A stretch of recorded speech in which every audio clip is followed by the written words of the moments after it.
لبيك اللهم لبيك لبيك لا شريك لك لبيك إن الحمد والنعمة لك والملك لا شريك لك. السلام علیکم ورحمۃ اللہ وبرکاتہ. نور القرآن میں آپ سب بچوں کو ویلکم. کڈس سورہ قرآن میں آپ سب بچوں کو ویلکم. کیسے ہیں آپ سب؟ شروع کرتے ہیں اپنا اگلا پارا، 12واں پارا شروع کرنے سے پہلے ہم دعائیں پڑھیں گے. سب نے اونچی آواز میں دعا پڑھنی ہے تاکہ اٹینٹو ہو کر خشوع کے ساتھ ہم کلاس کو سنیں، قرآن کو سنیں. شروع کرتے ہیں. اعوذ باللہ من الشیطان الرجیم، بسم اللہ الرحمن الرحیم. رب اشرح لی صدری ویسر لی امری واحلل عقدۃ من لسانی یفقہوا قولی. اے میرے رب کھول دے میرا سینہ اور آسان بنا دے میرے لیے میرا کام، اور کھول دے گرہ میری زبان کی تاکہ وہ سمجھیں میری بات. ربی زدنی علما، اے میرے رب میرے علم میں اضافہ فرما. اللہم فقہنی فی الدین، اے میرے اللہ مجھے دین کی سمجھ عطا فرما. آمین یا رب العالمین.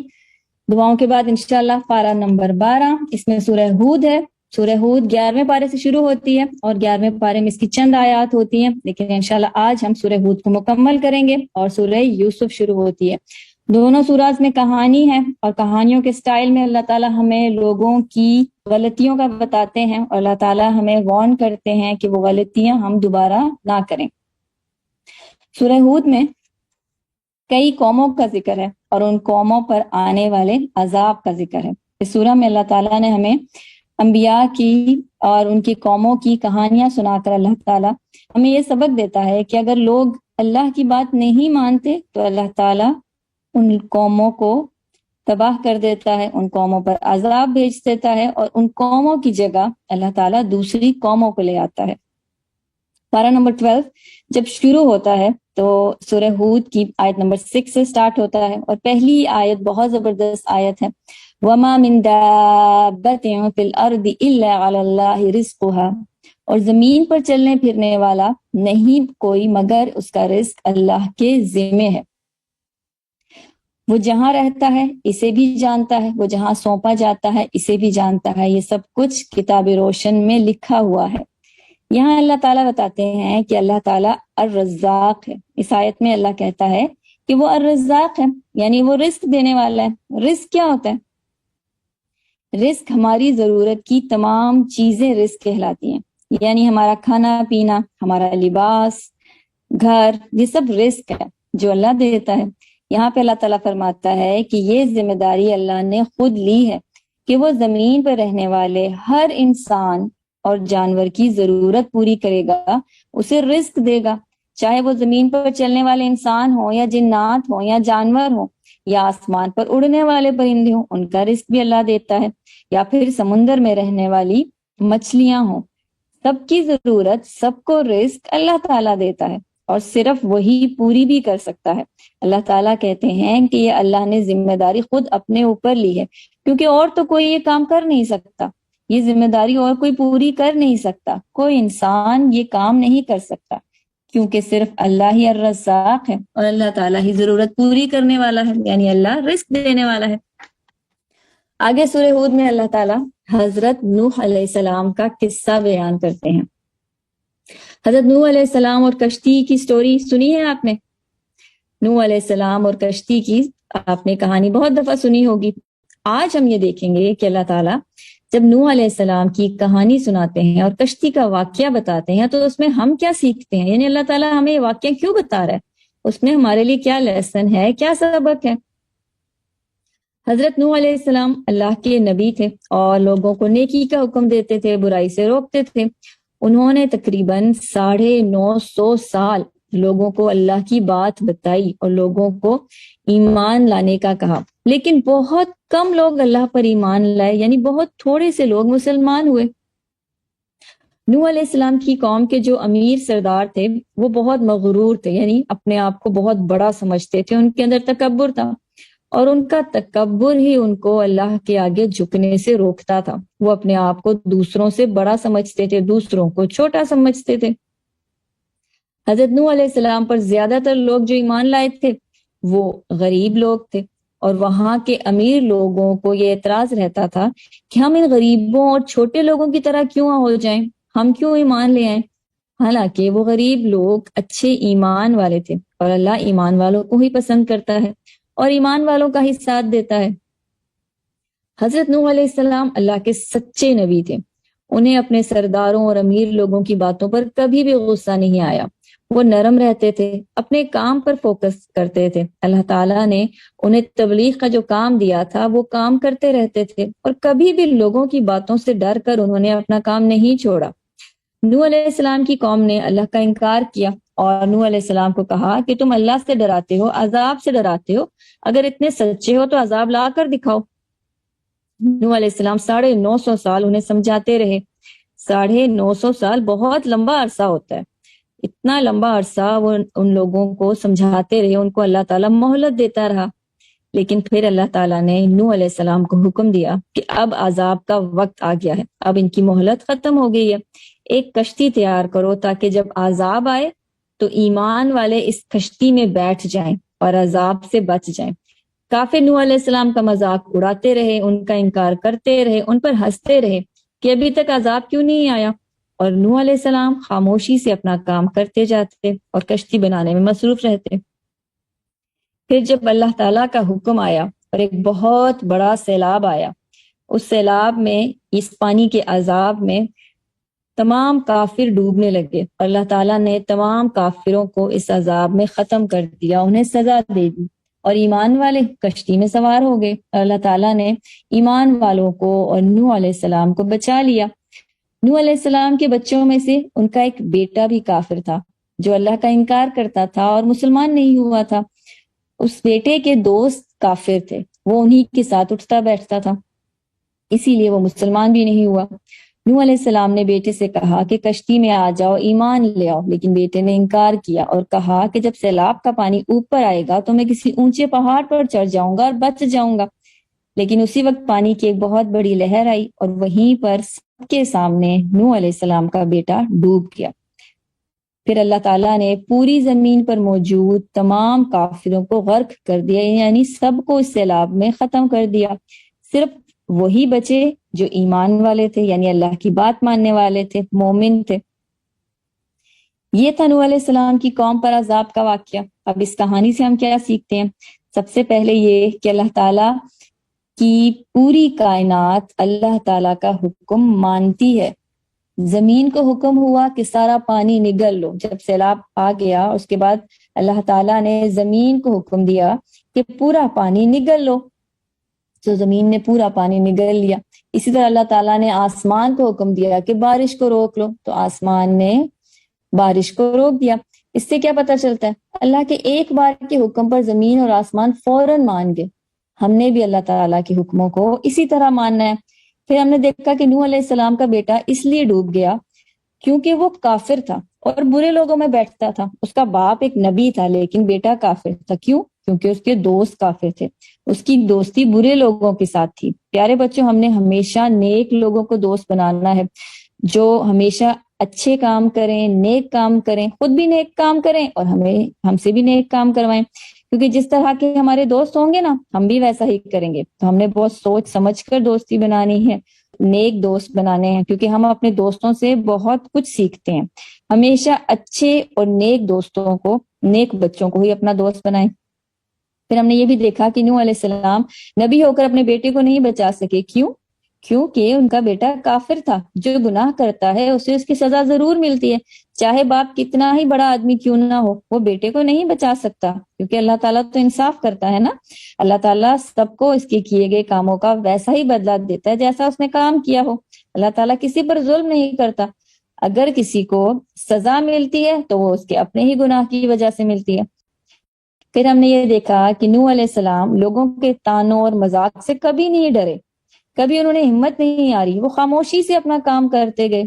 ہم نے بھی کسی بھی نیک کام کو لوگوں کی باتوں سے ڈر کر نہیں چھوڑنا، یہ نہیں کہنا کہ لوگ کیا کہیں گے، جو صحیح کام ہے وہ کرنا ہے اور کسی سے نہیں ڈرنا۔ نوح علیہ السلام کے واقعے کے بعد آیت نمبر 50 میں ہود علیہ السلام کا واقعہ ہے۔ ہود علیہ السلام اللہ کے بھیجے ہوئے مضبوط نبی تھے. ان کی قوم کا نام عاد تھا اور یہ بہت طاقتور قوم تھی، لیکن اللہ کے رسول کا انکار کرتی تھی اور نافرمان قوم تھی. انہیں اپنی طاقت پر بہت بھروسہ تھا، بہت گھمنڈ تھا، یعنی غرور تھا، کیونکہ بہت طاقتور قوم تھی تو بہت غرور بھی تھا ان کو. ہود علیہ السلام ان کو سمجھاتے اور گناہوں پر توبہ استغفار کرنے کا کہتے تھے تاکہ اللہ کے عذاب سے بچ جائیں. لیکن قوم عاد اللہ کو چھوڑ کر بتوں کی پوجا کیا کرتے تھے اور کہتے تھے کہ ہم ان بتوں کو کبھی نہیں چھوڑ سکتے.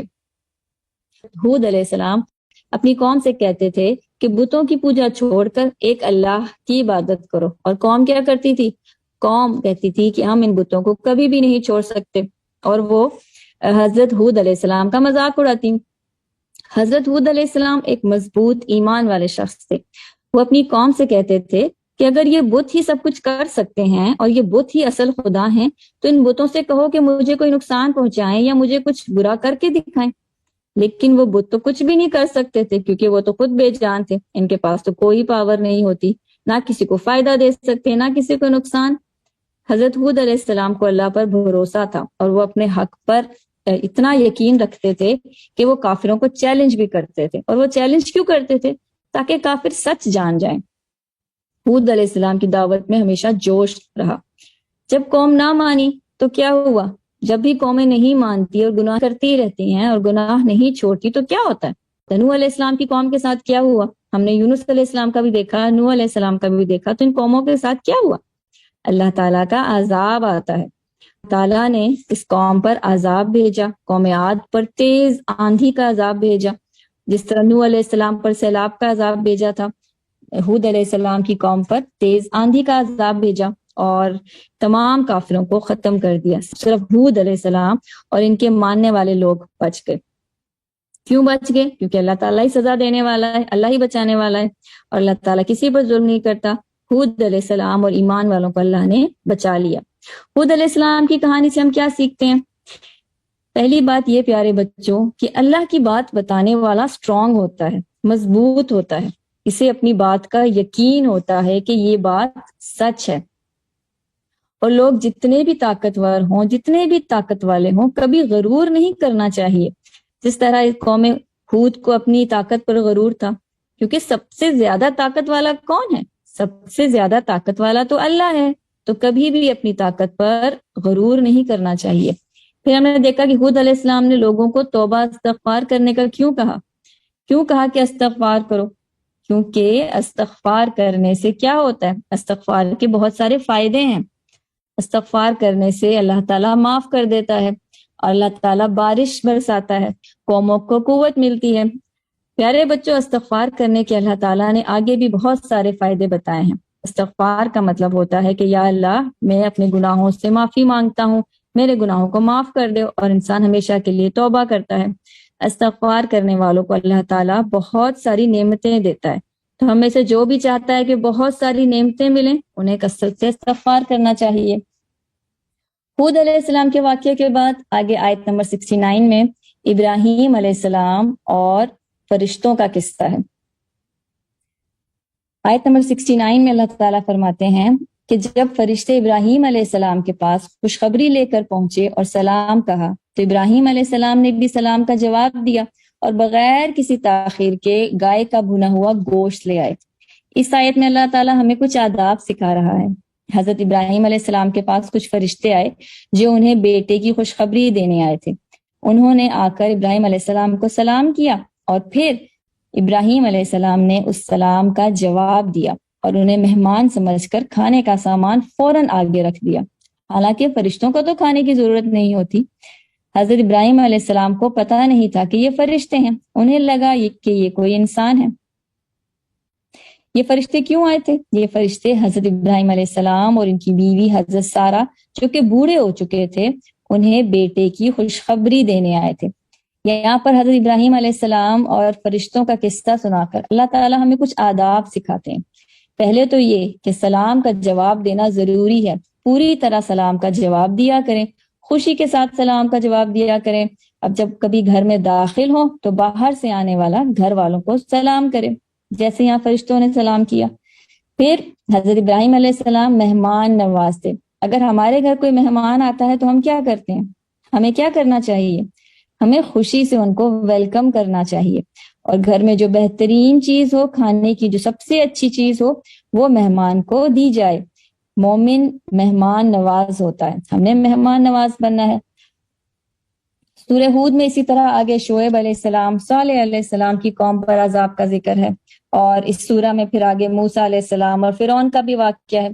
کیا آپ نے نوٹ کیا کہ اللہ تعالیٰ اس سورہ میں بہت ساری قوموں کا ایک جیسا رویہ بتا رہا ہے، کہ بہت ساری قومیں ایک جیسا ہی رویہ اختیار کرتی رہی ہیں، اور پھر اللہ تعالیٰ نے ان پر عذاب بھی بھیجا ہے، اور ہر ایک کو ان کے نبی روکتے رہے ہیں، ہر ایک کو ان کے نبی سمجھاتے رہے ہیں، لیکن قوم کے لوگ نافرمانی اور گناہ پر گناہ کرتے رہے، اور اللہ تعالیٰ نے کیسے انہیں پکڑا، سزا دی اور عذاب دیا، اور ہمیشہ کے لیے دنیا سے مٹا دیا۔ پیارے بچوں، اللہ تعالیٰ گناہوں اور برائیوں پر ضرور پکڑتا ہے۔ اتنی ساری قوموں کا ذکر کرنے کے بعد اللہ تعالیٰ ہمیں کیا سکھا رہا ہے؟ اللہ تعالیٰ یہ سکھا رہا ہے کہ اللہ تعالیٰ برائیوں پر، گناہوں پر ضرور پکڑتا ہے اور سزا دیتا ہے۔ اب یہ ہم پر ہے کہ ہم کون سا کام کیسے کر رہے ہیں۔ ہمیں تو پتا ہے نا کہ برا کام کون سا ہے اور نیک کام کون سا ہے۔ ہم نے برائیوں سے، گناہوں سے بچنا ہے۔ اور کیوں بچنا ہے؟ کیونکہ گناہ کرنے والے کو اللہ پکڑتا ہے، اور اگر کبھی گناہ ہو جائے یا غلطی ہو جائے تو کیا کرنا ہے؟ استغفار کرنا ہے، اللہ تعالیٰ سے معافی مانگنی ہے، اور اللہ تعالیٰ سے دعا کرنی ہے کہ یا اللہ، جس طرح پرانی قوموں پر تیرا عذاب آیا اور پرانی قوموں کو تو نے پکڑا، پرانی قوموں کو سزا دی، ہمیں اس طرح کے عذاب سے بچا۔ یہاں پہ سورہ ہود مکمل ہوتی ہے، اور آگے ماشاءاللہ سورہ یوسف سٹارٹ ہوتی ہے۔ حضرت یوسف علیہ السلام کی کہانی سنی ہے آپ نے؟ نہایت دلچسپ، بہت انٹرسٹنگ سٹوری ہے۔ حضرت یوسف علیہ السلام بہت خوبصورت بچے تھے، اور اپنے والد یعنی حضرت یعقوب علیہ السلام کے بہت فرما بردار بھی تھے، ان کے فیورٹ تھے، اور ان کی بات بھی مانتے تھے۔ اس سورہ کے شروع میں اللہ تعالیٰ حضرت یوسف علیہ السلام کے خواب کا بتاتے ہیں کہ یوسف علیہ السلام، جن کی عمر ابھی بہت چھوٹی تھی، یعنی بچے تھے، انہوں نے اپنے والد سے ایک خواب کا ذکر کیا، حضرت یعقوب علیہ السلام سے خواب شیئر کیا جو حضرت یوسف علیہ السلام نے سوتے ہوئے دیکھا تھا۔ حضرت یوسف علیہ السلام نے دیکھا کہ 11 ستارے ہیں، یعنی 11 سٹارز ہیں، اور ایک چاند اور سورج ہے جو حضرت یوسف علیہ السلام کے آگے سجدہ کر رہے ہیں، یعنی چاند، سورج اور ستارے حضرت یوسف علیہ السلام کے سامنے خواب میں جھک گئے ہیں۔ حضرت یوسف علیہ السلام بہت با ادب تھے، اخلاق کے بہت اچھے تھے۔ انہوں نے نہایت ادب کے ساتھ اپنے والد کو یہ خواب بتایا۔ حضرت یعقوب علیہ السلام نے جب یہ خواب سنا تو وہ سمجھ گئے کہ اللہ تعالیٰ نے یوسف علیہ السلام کو بچپن میں ہی چن لیا ہے، اور اب یوسف علیہ السلام بڑے ہو کر اللہ کے نبی بنیں گے۔ حضرت یعقوب علیہ السلام کے 12 بیٹے تھے، اور یوسف علیہ السلام سب سے چھوٹے تھے۔ حضرت یعقوب علیہ السلام نے جب یہ خواب سنا تو یوسف کو کہا کہ یہ خواب اپنے بڑے بھائیوں سے نہ کہنا، کیونکہ بڑے بھائی ہو سکتا ہے کہ یوسف سے حسد کریں، یعنی ان سے جیلس ہوں کہ اللہ نے یوسف کو ہی کیوں چنا ہے۔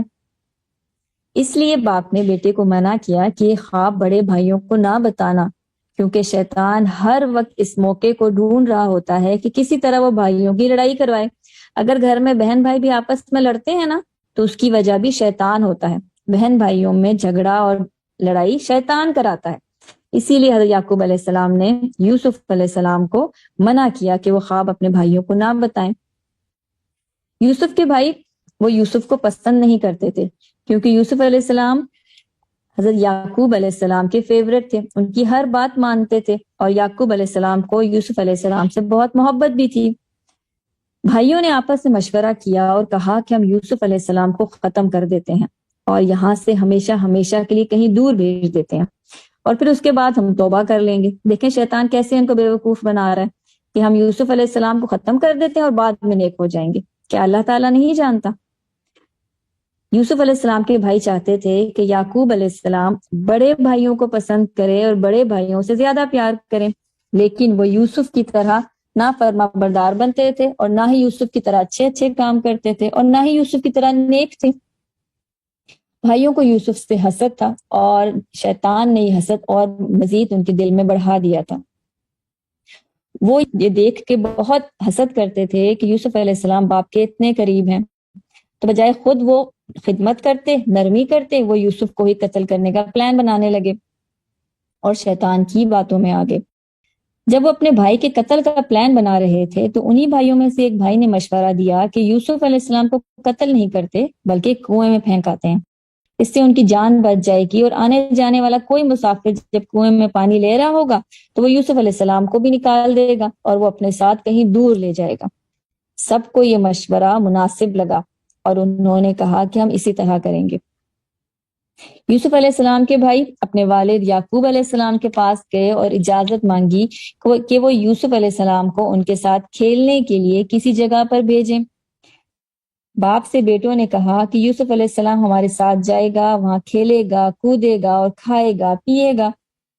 یعقوب علیہ السلام نے کہا کہ کہیں ایسا نہ ہو کہ تم لوگ اپنے کھیل کود میں یوسف کو بھول جاؤ اور اسے کوئی بھیڑیا نہ کھا جائے، کیونکہ وہاں صحرا تھا اور وہاں بھیڑیے بہت عام تھے۔ اس پر بھائیوں نے جواب دیا کہ یہ کیسے ہو سکتا ہے، ہم اتنے سارے بھائی ہیں، ہمارے ہوتے ہوئے کوئی بھیڑیا یوسف کو نہیں کھا سکتا۔ یعقوب علیہ السلام یوسف علیہ السلام کو بھیجنا نہیں چاہتے تھے، لیکن بیٹوں کی ضد پر، بیٹوں کے اصرار پر وہ مان گئے اور یوسف کو ان کے ساتھ لے جانے کی اجازت دے دی۔ پھر بیٹوں نے کیا کیا؟ انہوں نے اپنے پلان کے مطابق یوسف علیہ السلام کو ایک گہرے کنویں میں ڈال دیا اور وہاں سے چلے گئے۔ یوسف علیہ السلام کنویں میں تھے تو اللہ تعالیٰ نے فرشتے کے ذریعے ایک وحی بھیجی اور یہ پیغام، ایک میسج دیا کہ فکر نہ کرو، اللہ تعالیٰ تمہاری حفاظت کرے گا اور تمہیں دنیا میں بہت بلند اور اونچا بڑا مقام بھی دے گا، اور یہی بھائی جنہوں نے تمہیں کنویں میں پھینکا ہے یہ تمہارے پاس ایک دن اپنی ضرورت لے کر ضرور آئیں گے اور تم سے معافی بھی مانگیں گے۔ دوسری طرف یوسف علیہ السلام کے بھائی روتے ہوئے یعقوب علیہ السلام کے پاس گئے اور رات کو گئے اور کہنے لگے کہ ہم کھیل رہے تھے اور یوسف علیہ السلام کو ہم نے اپنے سامان کی حفاظت کے لیے بٹھایا تھا اور ایک بھیڑیا آیا اور وہ یوسف علیہ السلام کو کھا گیا۔ انہوں نے یوسف علیہ السلام کی قمیص پر، ان کے کرتے پر باپ کو دھوکہ دینے کے لیے جھوٹ موٹ کا خون بھی لگا دیا تاکہ باپ کو یقین ہو جائے کہ یوسف علیہ السلام کو بھیڑیا ہی کھا گیا ہے۔ یعقوب علیہ السلام نے جب کرتا دیکھا تو کہنے لگے یہ کیسا بھیڑیا تھا جس نے کرتا پھاڑا بھی نہیں اور پھاڑے بغیر ہی یوسف کو کھا گیا۔ یعنی بھائیوں نے کرتے پر خون تو لگا لیا تھا لیکن یہ نہیں سوچا کہ کرتا تو صحیح سلامت ہے، کہیں سے نہیں پھٹا، اور یہ کیسے ہو سکتا ہے کہ بھیڑیا بغیر کرتا پھاڑے انسان کو کھا جائے۔ یعقوب علیہ السلام کو اندازہ ہو گیا کہ بیٹے جھوٹ بول رہے ہیں، انہوں نے ضرور یوسف علیہ السلام کے ساتھ کچھ برا کیا ہے، اور یعقوب علیہ السلام نے کہا کہ اب تو جو ہونا تھا وہ ہو گیا، فصبر جمیل، اب میرے لیے صبر ہی بہتر ہے۔ یعقوب علیہ السلام بہت غمگین ہوئے لیکن انہوں نے اللہ تعالیٰ سے کوئی شکایت نہیں کی۔ یہاں تک کی کہانی میں ہم کیا سیکھتے ہیں؟ سب سے پہلے یہ کہ یوسف علیہ السلام نے اپنے باپ سے، اپنے والد سے خواب شیئر کیا۔ بچوں کو اپنے والدین کے ساتھ اپنی باتیں شیئر کرنا چاہیے۔ آپ شیئر کرتے ہیں اپنے پیرنٹس کو، اپنے والدین کو اپنی باتیں بتاتے ہیں؟ اپنی باتیں ضرور بتایا کریں کہ آپ کیا سوچ رہے ہیں، آپ کیا فیل کر رہے ہیں، اپنی ماما کو، اپنے بابا کو بتایا کریں۔ اس سے کیا ہوگا؟ آپ کے بڑے آپ کی بات سننے کے بعد آپ کو اچھا مشورہ دیں گے اور آپ کی ہیلپ بھی کریں گے۔ پھر ہم نے دیکھا کہ یعقوب علیہ السلام نے یوسف علیہ السلام کو منع کیا کہ وہ اپنا اچھا خواب بھائیوں کو نہ بتائے۔ کیوں؟ کیونکہ بھائی حسد کرتے ہیں۔ تو خواب سچے بھی ہوتے ہیں اور جھوٹے بھی ہوتے ہیں، اور اپنی کسی بھی اچھی چیز پر، اپنی کسی بھی اچھی نعمتوں پر بہت زیادہ اس کو سجا سجا کر شو آف نہیں کرنا، کیونکہ اس سے نظر لگنے کا ڈر ہوتا ہے اور دوسروں کے حسد کرنے کا بھی ڈر ہوتا ہے۔ اس کے بعد ہم نے دیکھا کہ اگر بہن بھائی میں سے کوئی آپس میں لڑے، یعنی بہن بھائی میں اگر جھگڑا ہو تو وہ کون کراتا ہے؟ وہ شیطان کی وجہ سے ہوتا ہے، کیونکہ شیطان بہن بھائیوں کو آپس میں لڑواتا ہے۔ اور اگر کوئی بہن یا بھائی اپنی ماما یا بابا یا والدین سے بدگمان ہو، جیسے یہاں پہ بڑے بھائی ہوئے ہوئے تھے، یا کوئی غلط سوچے تو انہیں منع کرنا چاہیے، سمجھانا چاہیے، اور بچوں کو کم سے کم اپنے پیرنٹس کو آپس میں ڈسکس کرنا چاہیے۔ اور اگر ہم چاہتے ہیں کہ ہمارے ماں باپ ہم سے خوش ہوں، ہم سے پیار کریں، تو خود ہم نے ان کی بات ماننی ہے، خود ان کے قریب ہونا ہے، خود ان کی خدمت کرنی ہے۔ اور پھر ہم نے یہ بھی دیکھا کہ یعقوب علیہ السلام نے غم، دکھ اور پریشانی میں صبر کیا، صبر جمیل، ایسا صبر جس میں اللہ سے کوئی شکایت نہیں تھی۔ پھر ہم نے دیکھا کہ یوسف علیہ السلام اتنی آزمائشوں اتنی مشکلوں میں بھی ڈرے نہیں، اطمینان اور سکون میں رہے، انہیں اللہ پر بھروسہ تھا، کیونکہ جب ہم خود دوسروں کی زیادتیوں کا جواب دیتے ہیں نا تو اللہ تعالیٰ مدد نہیں کرتا، اللہ ان کی مدد کرتا ہے جو زیادتی کا جواب زیادتی سے نہیں بلکہ خاموشی سے دیتے ہیں، اور سخت غم اور سخت غصے کی حالت میں بھی خاموش رہتے ہیں۔ پھر ہم نے دیکھا کہ یوسف علیہ السلام کے اخلاق بہت اچھے تھے۔ پیارے بچوں، قرآن سیکھنے کے ساتھ ساتھ اپنی ہم نے کیریکٹر بلڈنگ کرنی ہے، یعنی اپنے بولنے کا انداز، کہ ہماری گفتگو کیسی ہے، ہمارا لباس کیسا ہے، ہم بات کیسی کرتے ہیں، سب قرآن والا ہونا چاہیے، ہمارے آداب قرآن والے ہونے چاہیے۔ حضرت یوسف علیہ السلام کے اخلاق اعلیٰ اخلاق تھے۔ آپ نے اپنے آپ کو قرآن کے مطابق ڈھالنا ہے۔ سوچیں، کیا میں نرم بات کرتی ہوں؟ غصے سے تو نہیں بات کرتی ہوں دوسروں سے، کہیں دوسروں سے میں حسد تو نہیں کرتی، کسی اور کی اچھی چیز دیکھ کر، نعمت دیکھ کر میں خوش ہوتی ہوں یا میں حسد کرتی ہوں؟ ہم نے حسد نہیں کرنا۔ ہم نے یہ دیکھا کہ یوسف علیہ السلام نے اپنے والد سے ادب سے بات کی، والدین سے ادب سے بات کرنی ہے اور ان کی عزت کرنی ہے۔ یہاں پر آپ کا پارہ پورا ہوا۔ انشاءاللہ کل یوسف علیہ السلام کی ہم باقی سٹوری سنیں گے۔ جزاکم اللہ خیر کثیرہ۔ السلام علیکم ورحمۃ اللہ وبرکاتہ۔